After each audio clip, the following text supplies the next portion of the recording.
Bonjour à tous, je m'appelle Jenny Laure. J'ai créé cette chaîne car je pense que nous ne sommes pas là maintenant, tout de suite. Nous ne sommes pas là par hasard. Dieu nous a créés pour accomplir quelque chose d'unique sur Terre pour sa gloire. À un moment dans notre vie, chacun de nous se pose des questions existentielles et on en vient à se demander, mais qu'est-ce que l'on fait ici? Quel est le sens de notre vie? Le professeur Jean-Charles Gomez, historien panafricaniste, a parlé de 4 questions cardinales que beaucoup d'êtres humains viennent à se poser au cours de leur vie. La première, d'où je viens? C'est la question radicale des origines, comme il dit. On veut savoir qui étaient ceux qui étaient là avant nous, de la même lignée que nous, qui sont nos parents, qui étaient nos grands-parents, quelles sont nos origines. Qu'est-ce qui a fait que moi, j'arrive là maintenant, tout de suite? Ensuite, la deuxième question, c'est qui suis-je? C'est la question de l'identité. Maintenant que je connais mes origines, etc., je sais qui sont mes parents, mes grands-parents, enfin ma lignée, etc., pourquoi je suis là quelque part, on se pose la question donc de savoir, nous, en tant qu'individus, qui est-ce qu'on est? Qui est-ce qu'on est, qu'est-ce qui me caractérise, enfin voilà. La question qui suit, donc sa troisième question cardinale, c'est la question de savoir pour quelle mission suis-je venu sur Terre? Quelle mission suis-je venu accomplir sur Terre? Quelle mission suis-je venu accomplir sur Terre? Et il dit que c'est la question de la vocation. En fait, on se demande, mais pourquoi est-ce que je suis là? Pourquoi est-ce que je fais ce que je fais, je suis ce que je suis, voilà. Où est-ce que je vais? Pourquoi? Est-ce que j'ai une destinée? On se pose toutes sortes de questions. Et sa dernière question, c'est où vais-je? Quelle sera ma destinée après la mort? Donc on se pose la question de savoir quel est mon destin post-mortel. Donc c'est la question de la vie, de l'avenir, la vie après la mort. Qu'est-ce qu'il y a, qu'est-ce qu'il n'y a pas, etc. Peu importe la religion et les croyances. Et je pense que ça m'a beaucoup marqué parce qu'en voulant créer cette vidéo, en fait, en voulant réaliser cette première vidéo, cette chaîne, etc., c'est des questions que moi-même, je me suis posées.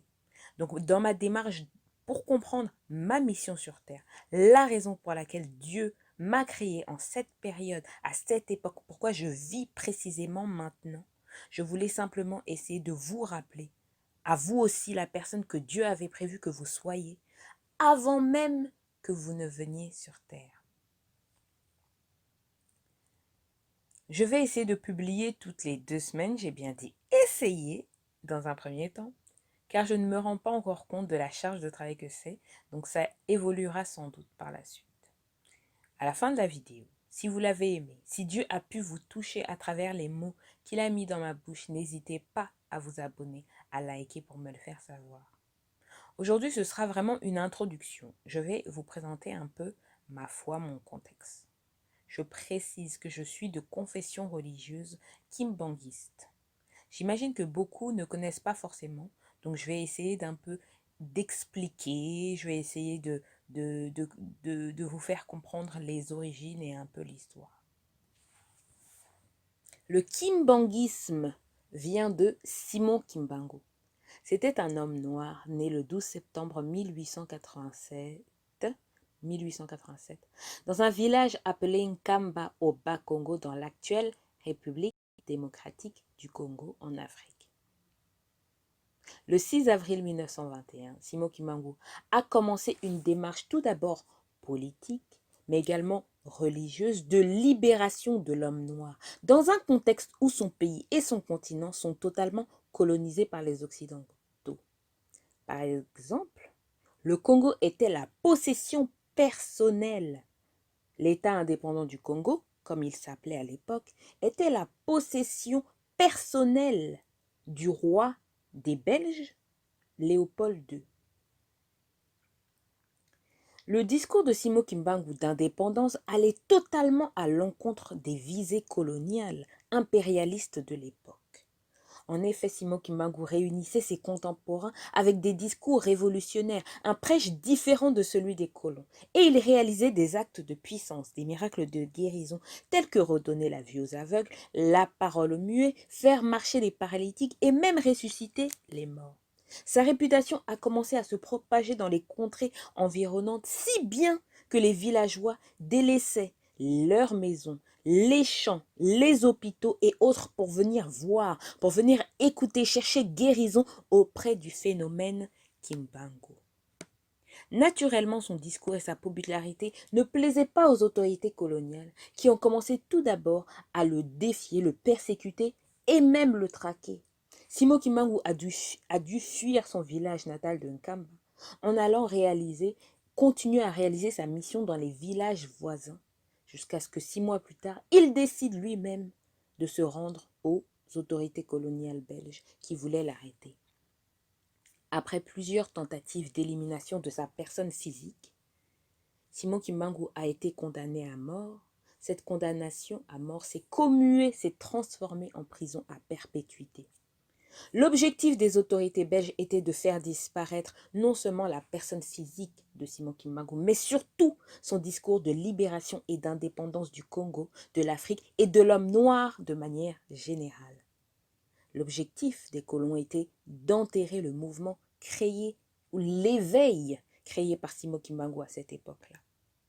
C'est pour cela qu'il a été déporté à plusieurs milliers de kilomètres de sa femme, Marie Mwilu Kiawanga, et de ses 3 fils, mais que ses partisans ont également été soit torturés, soit tués, ou encore déportés un peu partout dans le Congo et en Afrique. À cette époque-là, environ 37 000 familles partisanes de Kimbangu qui aimaient, qui écoutaient, qui suivaient, qui croyaient en ce qu'il disait. Donc plus de 100 000 personnes ont été déplacées à cette époque-là. Maman Mwilu est restée à Nkamba. Elle avait interdiction d'aller au champ pour labourer, pour travailler ses terres, ce qui représentait à l'époque le seul moyen de subsistance des contemporains de Kimbangu. Sa famille, ses proches, n'avaient pas le droit de lui venir en aide, sous peine d'être tués ou déportés à leur tour. Marie Mwilu était battue, elle était empoisonnée régulièrement par les colons. Elle était, si je puis dire, terrorisée, on essayait de lui faire peur, elle était, comme je disais, battue, etc. Tout ceci pour qu'elle arrête de croire en le message de son mari qui était déjà parti, qu'elle arrête d'en parler, qu'elle refasse sa vie et puis qu'elle oublie l'idée de Simon Kimbangu. Mais, malgré le fait que son mari soit parti pour la mort, clairement, malgré les persécutions incessantes des Belges, Marie Mwilu a continué à transmettre les valeurs pour lesquelles son mari a donné sa vie. Elle a continué à mener le combat initié par Simo Kimbangu. Après le départ de son mari, les gens continuaient à aller à Nkamba et ils étaient reçus donc par Marie Mwilu. Elle priait pour eux et leur donnait ce qu'elle avait. Elle continuait à réunir le mouvement qu'on appelle Kintwadi, qui peut se traduire par ensemble, être ensemble, cette volonté d'être ensemble, de créer quelque chose ensemble. Au fur et à mesure, les années ont passé, l'intensité des persécutions a diminué et Marie Mwilu a persévéré dans le développement du mouvement Kintwadi jusqu'à sa mort le 27 avril 1959, selon le discours de son mari, Simon Kimbangu.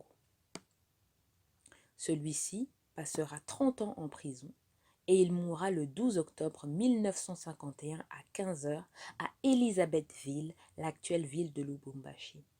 Avant sa mort, Marie Mwilu a passé le flambeau de la direction du mouvement à ses fils, notamment le 3e, qui s'appelait Diangenda Kuntima Joseph, communément appelé Papa Mfumwalongo.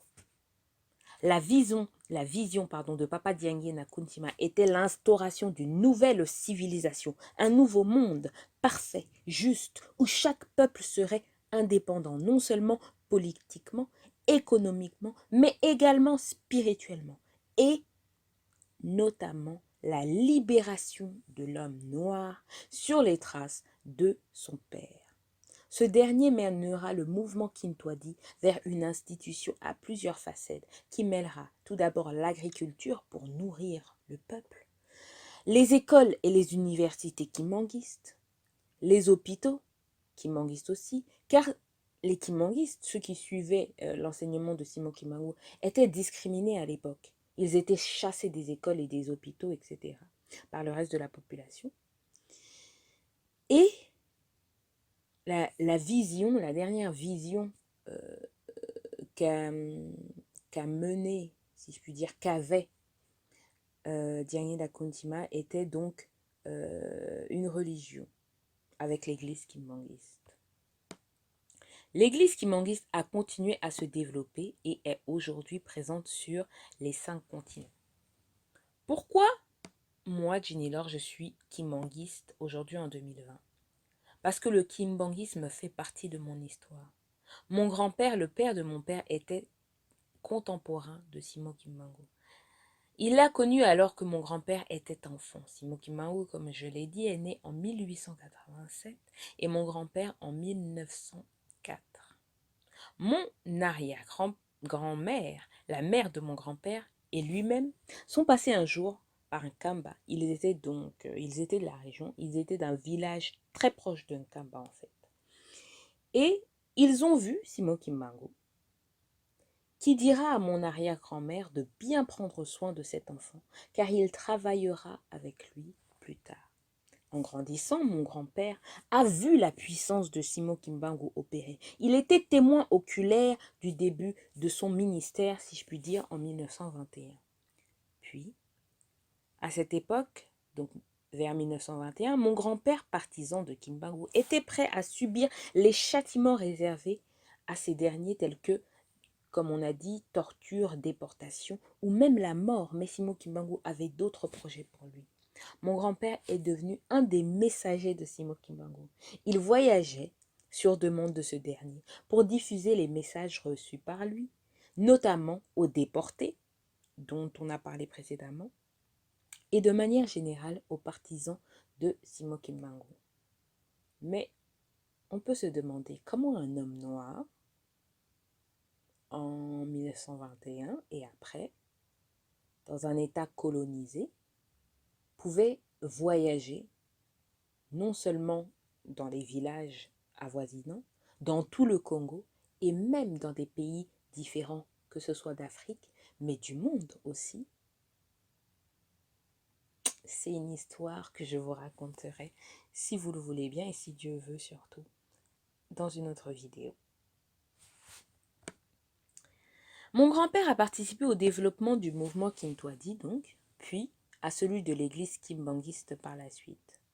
Dans son enseignement, le kimbanguisme a su mêler les croyances et le rapport au divin qu'avaient les Africains avant l'arrivée des Européens et avec le christianisme d'une certaine manière. Mes grands-parents ont transmis ces valeurs à mes parents qui nous les ont transmises.